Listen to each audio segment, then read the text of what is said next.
Assalamu alaikum. Today I am presented in front of you all to share a speech which title goes like Women Empowerment.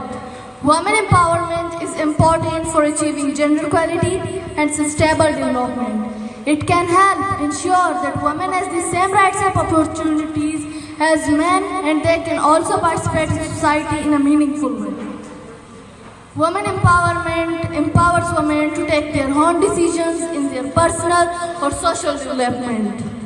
Women economic empowerment can help close the gender gap in the workforce, increase income quality, and boost the global economy.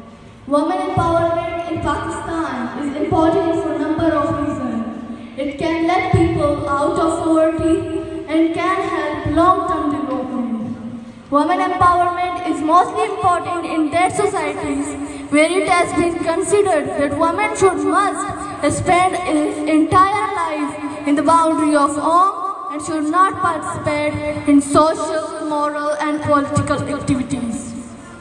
If we wish to act together in society, so we must see men or women in equal eyes. As a necessity, a woman can play the role of a son for her parents and can be a father for her children. However, if we flip the page of our national history, means Baloch history, thousands of women warriors participated in Baloch guerrillas as eminent nationalists. Indeed, the Baloch history never neglects the paramount role of Banadi Sher. She was the princess of Rind tribe and the first Baloch woman who led the battlefield.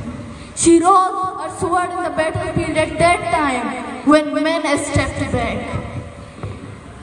The history reveals that in remote past, women were as brave and as powerful as men. Today, in the world of modern technology, women are mostly being highlighted as doctors, teachers, health workers, etc. Government is mostly providing them opportunities that they should step forward and live their lives independently and should not depend on anyone for anything. At last, I want to end my speech with the quotation of Muhammad Ali Jinnah. He quoted, "No struggle ever work if women is not side by side with men." That's it.